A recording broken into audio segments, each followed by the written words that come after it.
Good afternoon, everyone. Welcome to the press conference with Joao Fonseca. Joao, first time in Munich. How do you feel? A little bit cold, maybe, but what are your first impressions of the tournament?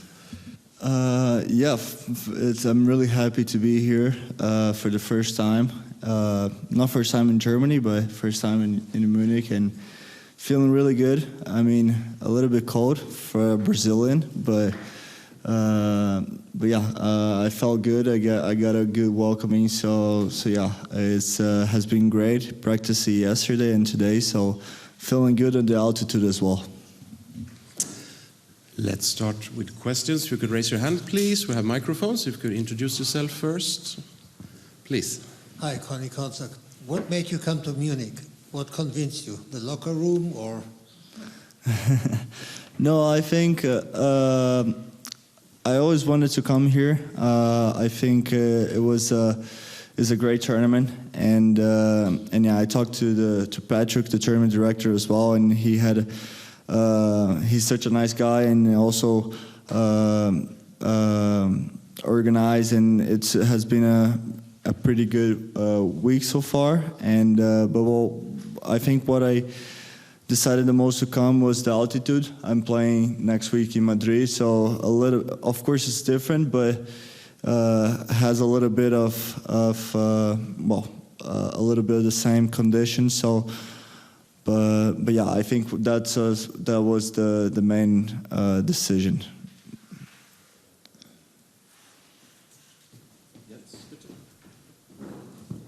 Hi. You played the top 3 in the world just recently, and you played Sasha on Friday, I think it was. It was very close.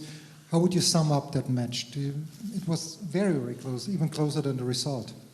You're asking about Sasha's match? About Sasha's match, yeah. Yeah, it was a good match. I mean, always tough to play against those guys. They know how to deal, and they know how to manage those matches, the important points. They know how to play it. So yeah, it was a very, very difficult match, and but yeah, I think the difference between playing against them is the little things, the little important points that you miss the opportunity, and yeah, it's gonna come. The opportunity is gonna come like a break point or a time that he feels a little bit more. The pressure is gonna come, but it's gonna be. Not very much of the time, so you need to kind of get those important points that you have, and I think in this match I had a little of it, and I couldn't get it, and even in the third set I had some opportunities in the 2-wall that he was feeling a little bit more the pressure, and I couldn't get it. But I'm playing against those guys. If you don't get it, you kind of lose. So.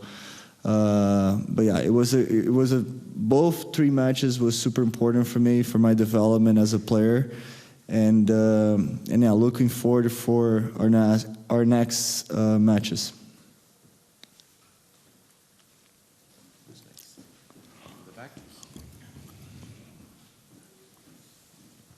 Stick to English now, though. Sorry? It will be in English?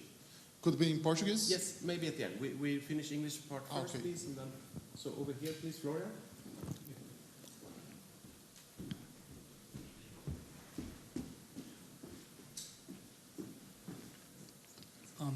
What is the biggest step you still need to take on to consistently compete at highest level?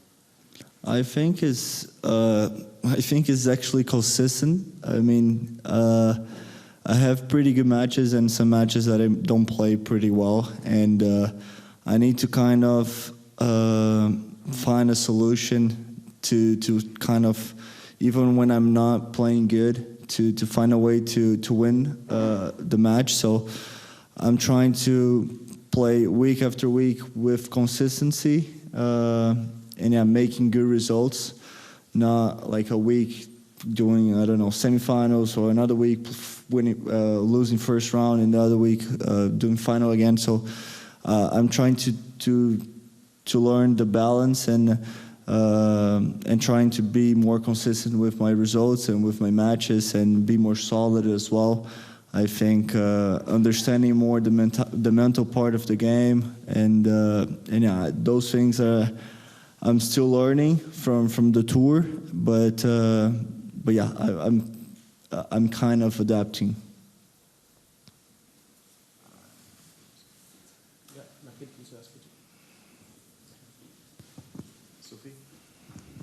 Sophie Affel, Sport 1. You had a few setbacks this year, also with injuries every once in a while. How difficult is it for you to deal with that, especially since expectations are so high? I think, yeah, first 2 months of the year I was struggling a little bit with injuries, but now I'm feeling 100%, and I think the expectations are gonna come if you do great results, even in Brazil, which is a huge country, and when well, the people see, they have a little bit of the culture of football, and when they see an athlete doing great things and representing their country, they like to put a lot of expectations and thinkings and comparisons. So before I was more like thinking about what people were saying and what people were thinking, but nowadays I just try to do as I can to be a better player, better person, and trying to think about my routine and what I need to do to be better. A couple more questions, Yannick? A lot of young players, and mostly all good players, they hire an agency with a very young age to cover all off-court topics and sponsors. If I am informed correctly, you are still with your parents and your father is managing. Can you, or if I'm not correct, can you correct me? And why did you change that? Well, yeah, I mean, there was a lot of agency coming when I was younger, probably 15, 16. And we decided to think a little bit more, wait a little bit, hopefully. And fortunately, I had great parents with a good financial base, and that really helped me to become playing and don't need like very much sponsor very quickly. So we kind of had time to wait and think what was the best decision for me. And nowadays I have an agent, which is a close friend of the family. He's right there as well. So yeah, he's the one that nowadays manages everything. It's like well, it's a normal agent, but we don't actually have a contract with any other, like I don't know, a Team A or IMG. So it's that when I was younger, if I could sign the contract before with them, they would get a percentage of the contracts, and now it's more like a guy that we have full confidence and that we know very much. So yeah, we kind of have. I was very lucky to have parents to help me with this decision, and that we had time to think what was the best thing for me. Last English, David? On Wednesday, a few meters here will be a great game. Are you able to meet your Brazilian guy Vini Jr. or around the game or in the hotel? No, I never. And yeah, we were already talking about this match. It's going to be a Wednesday, right? I think, yeah, Wednesday. Well, let's see. It's going to be difficult for me to go, but I'm going to be cheering for the Brazilians, and yeah, hopefully one day I'm going to meet them.